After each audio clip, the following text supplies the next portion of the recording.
Good evening. I'm going to do a retrofit on my lathe for a motor and a VFD swap. My original motor inside of my lathe is a 1 horsepower single phase. It could be swapped either to 220 volts or 120 volts as you wish, but I'm looking for something a little bit more adjustable here. So I'm going to swap in a 3-phase marathon motor. It's a 56 frame, 1725 RPMs, and I'm going to drive it with a very inexpensive 1.5 kilowatt Shen Zhen VFD-1T-0015G. It's a single phase, 50 or 60 hertz in, and it puts out 220 volts, 3-phase out, and it's supposed to be able to vary in frequency from 0 to 650 hertz. I will be using it in the 10 to 90 hertz envelope, just so you guys can see this thing run. Here we go. It's all set up. I've ran through the parameters already that I wish to set, and you guys can listen for yourselves and make your own conclusion.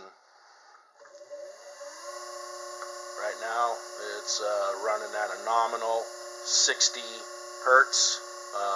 The frequency does jump up and down slightly, but there's few tenths of a hertz one way or the other. Really is almost immeasurable. What's nice about it, I'm using coasting dynamics on this, so there's no braking resistor, although there is a place on here where you can put a braking resistor if you wish. I just use mine as a slow descent and then a relatively rapid ascent. I will go through the parameters that I have here. Right now we can see him at no load. We're pulling about 5 amps. The motor on the nameplate has 6.2 as the full load amps. Yeah, we aren't coming anywhere close to it here, and I don't think we'd actually hit that in operation as well. Let me shut this off. Just in case you didn't know, VFDs, you do have to program some of the parameters. This one is pretty simple. If you wish to push a couple of buttons and flip a couple of the switches inside of there, you can have it auto-program itself, but I chose to just go through the parameters. It was relatively simple. And I'll go through them for you right now. F0000, it comes from the factory at 50 hertz. I set mine to 60. 001, I put that at 2.0 seconds. 002, I put that at 2 seconds. Skip down to it's 010, I put that at 60 hertz. 011 I put at 100%. 012 for this particular motor I put at 11. You can go up and down from there. It's basically to take care of the whine inside of the motor. 015, I'm going to use mine as 90 hertz. That will be the top end. 016 is 10 hertz, which is the lower end. And the only one that I found relatively important was 084.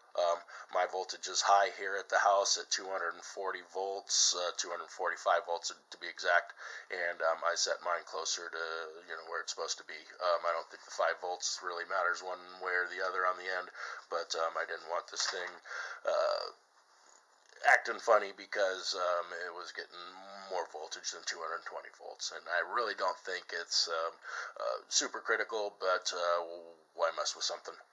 This was a very inexpensive drive, and I don't expect much from it, so if it blows up, I really don't care. I'll put something else in there, but this is something that was a convenient size that will fit inside the original control box, and if it works out, I will be very, very happy. If it doesn't, I'll find another way of doing things, but I'll end this video by having this thing run one more time.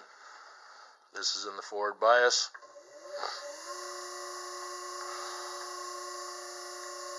And I will turn it up. That's at 90 hertz.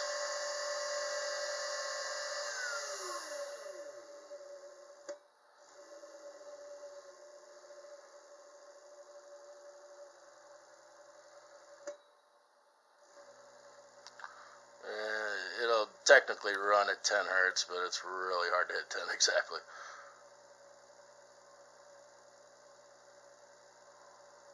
And then, of course, it will reverse, and then